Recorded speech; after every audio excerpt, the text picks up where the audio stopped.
പാർപ്പിടം പോലും വെക്കാൻ കഴിയാതെ അവരിപ്പോൾ ഇവിടെ ജീവിക്കാൻ പറ്റാത്തൊരവസ്ഥ. വരുന്ന വെള്ളത്തിനെ അക്സെപ്റ്റ് ചെയ്യാൻ കടലിനും കഴിയും, പുഴക്കും കഴിയും എന്നുള്ളത് കൊണ്ട് ഞങ്ങളുടെ ഈ പ്രദേശത്തെ വെള്ളപ്പൊക്കം എന്ന് പറയുന്നത് ഒരു വലിയൊരു വിഷയമല്ല.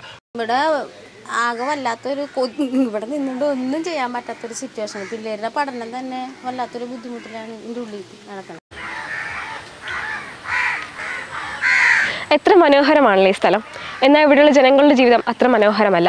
സ്വന്തമായ സ്ഥലമുണ്ടായിട്ടും വീട് വെക്കാൻ സാധിക്കാത്ത അവസ്ഥയിലാണ് അവരിന്ന് ഇവിടെ ജീവിക്കുന്നത്. ഇത് വൈപ്പിൻ ഐലൻഡിലെ എടവനക്കാട് ഗ്രാമപഞ്ചായത്തിലെ 4-ാം വാർഡാണ്. ഇവിടെയുള്ള ജനങ്ങൾക്ക് വീടില്ലാത്തതിൻ്റെ പേരിൽ വിവാഹം നടക്കാതെയും അതുപോലെ തന്നെ പെൻഷൻ കൊണ്ട് ജീവിക്കുന്ന വീടിന് പോലും കരമടച്ചിട്ടും അവിടെ പുതുക്കി പണിയാനും കഴിയാത്തൊരവസ്ഥയിലാണ്. ഇവിടെയുള്ളവരുടെ അവസ്ഥ അവരോട് നമുക്ക് ചോദിച്ച് മനസ്സിലാക്കാം. നിരവധി വർഷങ്ങളായിട്ട് 1991 ഇന്ത്യയിൽ നിലവിൽ വന്ന തീരദേശ പരിപാലന നിയമം എന്നൊരു നിയമത്തെ അടിസ്ഥാനമാക്കിയിട്ട് പാവപ്പെട്ട കർഷക തൊഴിലാളികളും മത്സ്യത്തൊഴിലാളികളും ഉൾപ്പെടെയുള്ള ആളുകൾ ഈ പറയുന്ന ഇതുപോലുള്ള ചെമ്മീൻ കെട്ടുകളോ അല്ലെങ്കിൽ പാടശേഖരങ്ങളുടെയൊക്കെ തൊട്ടടുത്ത് താമസിക്കുന്ന പാവപ്പെട്ട ജനങ്ങൾക്ക് വീട് വെക്കാൻ കഴിയാത്തതുമായിട്ട് ബന്ധപ്പെട്ടൊരു പ്രശ്നമാണ് ഞങ്ങൾക്ക് പറയാനുള്ളത്. ഇത് 1991 നിലവിൽ വന്നത് ഈ മത്സ്യത്തൊഴിലാളികൾ, കർഷക തൊഴിലാളികൾ ഉൾപ്പെടെയുള്ള തീരദേശ ജനതയുടെ ക്ഷേമത്തിനും അവരുടെ ഉന്നമനത്തിനും വേണ്ടിയുള്ള ശാസ്ത്രീയ മാർഗങ്ങൾ അവലംബിച്ച് അവർക്ക് മുന്നേറ്റം ഉണ്ടാക്കാൻ വേണ്ടിയിട്ടാണ് പറഞ്ഞിട്ടാണ് ഈ നിയമം വരുന്നത് തന്നെ. അപ്പോൾ അവരുടെ ജീവനോപാധികൾ സംരക്ഷിക്കണം എന്നുള്ളൊരു കാഴ്ചപ്പാടോടെയാണ് നിയമം വന്നതെങ്കിലും സത്യത്തിൽ സംഭവിക്കുന്നത് അവരെ ഈ പ്രദേശത്ത് നിന്ന് കുടിയിറക്കുന്ന രീതിയിൽ അവർക്കൊരു പാർപ്പിടം പോലും വെക്കാൻ കഴിയാതെ അവരിപ്പോൾ ഇവിടെ ജീവിക്കാൻ പറ്റാത്തൊരവസ്ഥയിലാണ്. 91 വന്ന നിയമം കുറച്ച് ഇളവുകളോടെ 2011 അവർ പുനഃക്രമീകരിച്ച് പുതുതായിട്ട് ഇറക്കി.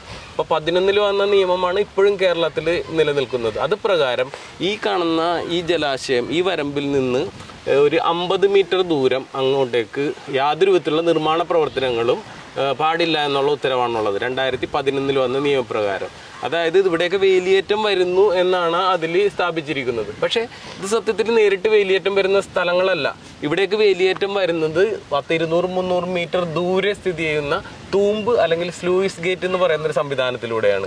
അത് പ്രോപ്പറായിട്ട് നിരവധി വർഷങ്ങളായിട്ട് 200-300 വർഷങ്ങളായിട്ട് പ്രവർത്തിച്ചുകൊണ്ടിരിക്കുന്ന സ്ഥിരം സംവിധാനങ്ങളാണ്.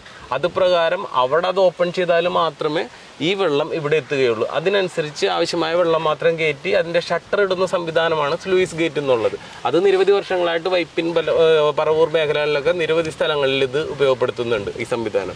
ഇത് ചെമ്മീൻ കൃഷിക്ക് മാത്രമല്ല നമ്മുടെ കൃഷിപ്പാടങ്ങൾക്ക് അനുയോജ്യമായിട്ടുള്ള രീതിയിൽ ആവശ്യാനുസരണം വെള്ളം കയറ്റാനും ഈ സ്ലൂയിസ് ഗേറ്റുകളാണ് ഉപയോഗിക്കുന്നത്. വെള്ളം കുറയുമ്പോൾ വെള്ളം കയറ്റുക, അതുപോലെ ആവശ്യത്തിനുള്ള വെള്ളം മാത്രം എടുത്തിട്ട് നമ്മളവിടെ ഷട്ടർ ക്ലോസ് ചെയ്യും. അതനുസരിച്ചിട്ട് മാത്രം ഈ വെള്ളം നമുക്ക് ആവശ്യമുള്ളത് മാത്രമേ ഇവിടെ വരുന്നുള്ളൂ.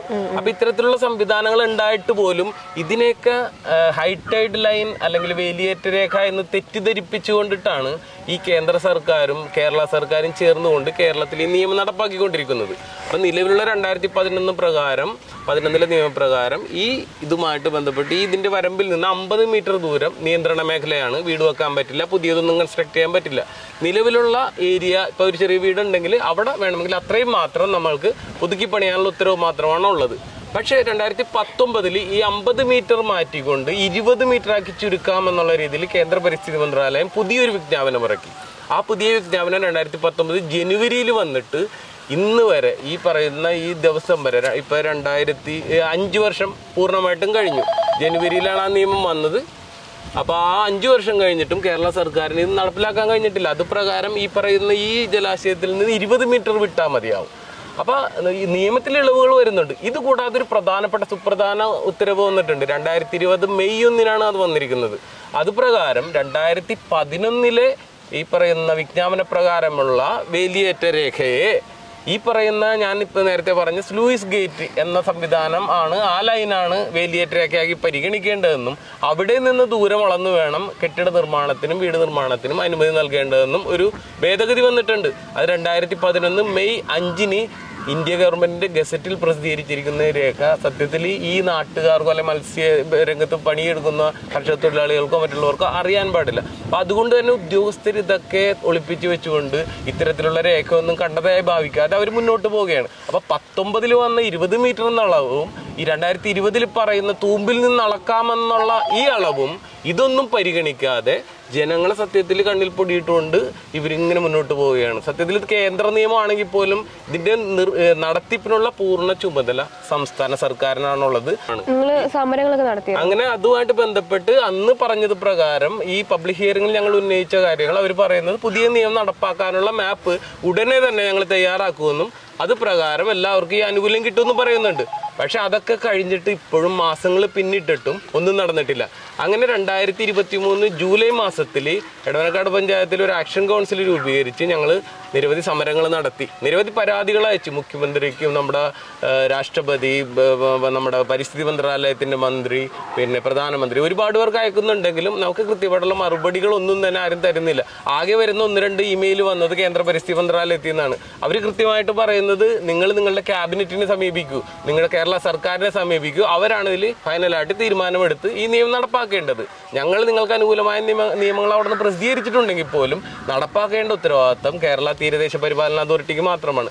അതുകൊണ്ട് തന്നെ അവരുടെ ഒരു ഇതിലുള്ള ഇനീഷ്യേറ്റീവ് ഇല്ലെങ്കിൽ ഈ നിയമം കേരളത്തിലെ ജനങ്ങൾക്ക് ലഭിക്കില്ല, ഇതിന്റെ ആനുകൂല്യം ലഭിക്കില്ല. ഇവിടെ ഈ മണ്ണിൽ വീട് വെച്ചാൽ ഇടിഞ്ഞു പോകുന്ന എന്തെങ്കിലും പ്രശ്നങ്ങളുണ്ടോ? ഇവിടെ അത്തരത്തിലൊരു വെള്ളപ്പൊക്ക സാധ്യത ഇല്ല. കാരണം എല്ലാം കടല് തൊട്ടപ്പുറത്താണ്, ഇതിന്റെ അപ്പുറത്ത് കടലാണുള്ളത്, അവിടെ പുഴയാണ്. അപ്പൊ കടലും പുഴയൊക്കെ അടുത്തടുത്ത് കിടക്കുന്നതുകൊണ്ട് തന്നെ വരുന്ന വെള്ളത്തിനെ ആക്സെപ്റ്റ് ചെയ്യാൻ കടലിനും കഴിയും, പുഴക്കും കഴിയും എന്നുള്ളത് കൊണ്ട് ഞങ്ങളുടെ ഈ പ്രദേശത്തെ വെള്ളപ്പൊക്കം എന്ന് പറയുന്നത് ഒരു വലിയൊരു വിഷയമല്ല. പിന്നെ ഇവിടെ അവര് സ്ലൂയിസ് ഗേറ്റ് വെച്ച് കൺട്രോൾ ചെയ്യാനായിട്ട് ചിലപ്പോൾ ഇനി അല്ലെങ്കിൽ മറന്നു പോയാൽ ഇതിന്റെ ഈ പറയുന്ന സൈഡ് വരെയൊക്കെ വെള്ളം വരാറുണ്ട്. അതിനപ്പുറത്ത് ഇവിടെ ഒരു വെക്കുന്ന വീട് ഇടിഞ്ഞു പോകുന്ന ഒരു പ്രവണത ഇവിടെ ഉണ്ടായിട്ട്. ചേച്ചി, ഇത് നിങ്ങളുടെ സ്വന്തം സ്ഥലമല്ലേ? പക്ഷെ വീട് വെക്കാൻ മാത്രമേ അനുവാദം കിട്ടാത്തല്ലേ? സ്വന്തമായിട്ട് സ്ഥലം ഉണ്ടായിട്ടും വീട് വെക്കാൻ പറ്റാത്തൊരവസ്ഥയല്ലേ? അതെ. പിന്നെ നിങ്ങൾക്ക് പ്രധാനമായിട്ട് നേരിടുന്ന പ്രശ്നങ്ങൾ എന്തൊക്കെയെന്ന് പറയാമോ? കൂടുതലും ഇവിടെ ആകെ വല്ലാത്തൊരു ഇവിടെ നിന്നുകൊണ്ട് ഒന്നും ചെയ്യാൻ പറ്റാത്തൊരു സിറ്റുവേഷൻ. പിള്ളേരുടെ പഠനം തന്നെ വല്ലാത്തൊരു ബുദ്ധിമുട്ടിലാണ് ഇതിൻ്റെ ഉള്ളിൽ നടക്കുന്നത്. വീട് പല പ്രാവശ്യവും ഞങ്ങൾ വെച്ചിട്ട് ഞങ്ങൾക്ക് കിട്ടുന്നില്ല. എന്താണ് കാരണം ഞങ്ങൾക്ക് പല കാര്യം കൂടുതലും CRCന്റെ പ്രശ്നം പറയണത്. ലൈഫിൽ കൊടുത്തിട്ടുണ്ട്. ലൈഫിൽ ഇപ്പോൾ കുറേ വർഷങ്ങളായി ഞങ്ങൾ കൊടുക്കണത്. ആ ഒരൊറ്റ കാരണം കൊണ്ട് മാത്രം ഒഴിവായി പോവല്ലേ? ഈ ഓരോ കൊല്ലം കൊടുക്കുന്തോറും ഞങ്ങളെ വിളിക്കും ഇത് സാങ്ഷനായെന്നും പറഞ്ഞുകൊണ്ട്. എന്നിട്ട് ഞങ്ങളത് മീറ്റിങ്ങിൽ പങ്കെടുത്ത് തിരിച്ചു കഴിയുമ്പോൾ നിങ്ങൾക്ക് ശരിയാക്കി തരാമെന്ന് പറയുന്നല്ലാണ്ട് പിന്നീട് ഞങ്ങൾക്ക് ഇതിന് യാതൊരു തീരുമാനവും കാണുന്നില്ല. ഇങ്ങനെ എല്ലാ കൊല്ലവും ഞങ്ങൾ വെച്ച് കഴിഞ്ഞ് തിരിച്ച് പോരും, വിളിക്കും, മീറ്റിംഗ് പങ്കെടുക്കും. ഇത് തന്നെ കാര്യം. ഇപ്പോൾ ഇതിൻ്റെ ഇടയ്ക്കാണ് ഞങ്ങൾക്ക് ഈ കൊല്ലം സാങ്ഷനായെന്ന് പറഞ്ഞപ്പോഴാണ് CRCന്റെ പ്രശ്നമാണെന്നും പറഞ്ഞാണ് ഒഴിവാക്കി കിട്ടിയേക്കണം. ഇപ്പോൾ അവിടെ നിന്ന് ഞങ്ങൾ സമ്പർക്ക സദസ്സ് മേടയിൽ പോയപ്പോൾ അവിടെ നിന്നും കൊടുത്തിട്ടുണ്ട്. ഞാൻ അതേ ലാസ്റ്റ് വഴിയോളെന്ന് പറഞ്ഞാൽ അതും കൊടുത്തു കഴിഞ്ഞപ്പോൾ അതും തിരിച്ചിവിടെ നോട്ടീസ് വന്നിട്ടുണ്ട്. അത് എന്നാൽ ഇത് മാറണം, അന്ന് ഞങ്ങൾക്ക് സാങ്ഷനാക്കി തരാമെന്നാണ് പറയുന്നത്. ഇവിടെ വീട് വെക്കാൻ പറ്റണില്ല. ഒരു ഷെഡ് ഉണ്ടായിരുന്നത് പൊളിഞ്ഞു പോയി കാറ്റ് മഴയത്ത്. ഞങ്ങൾ 4 വർഷം ഇട്ട് വാടകക്കാണ്. ലിസ്റ്റിലുണ്ടെന്ന് പറഞ്ഞ് ഞങ്ങൾ വിളിപ്പിച്ചിട്ടുണ്ടായി. ചെന്ന് പറഞ്ഞപ്പോൾ പറഞ്ഞ് ഈ ഇങ്ങനെ CRC പെട്ട് കിടക്കണമെന്നാണ് പറഞ്ഞത്. പിന്നെ സ്ഥലം ഉണ്ടായിട്ട് വെക്കണില്ല. നമ്മുടെ ഭൂമിയുടെ കരം മേടിക്കണ്ട്, ഷെഡിൻ്റെ കരം അടപ്പിക്കണ്ട്, നമ്മ നടക്കണ ഭൂമിക്ക് വരെയും അവർ പൈസ മേടിക്കണ്ട്, പ്ലാസ്റ്റിക് കൊടുക്കണ്ട്. അതിന് നമ്മൾ ഒരു വർഷം ആകുമ്പോൾ 600 പ്ലാസ്റ്റിക്കിനും ഉണ്ട്. അങ്ങനെ എല്ലാത്തിനും നമ്മളോട് പൈസ മേടിച്ചുകൊണ്ടിരിക്കണേണ്. സ്വന്തമായിട്ട് ഭൂമിയുള്ള ആളുകൾക്ക് ഒരു വീട് വെക്കാനായിട്ട് പറ്റണില്ല. ഷെഡ് ഉണ്ടായിരുന്നു. നമ്പറൊക്കെ ഉണ്ട്, പെർമനന്റ് നമ്പർ ഉണ്ടായിരുന്നതാണ്. എന്നിട്ടും ഒരു CRC ആക്കിയേക്കണേണ്.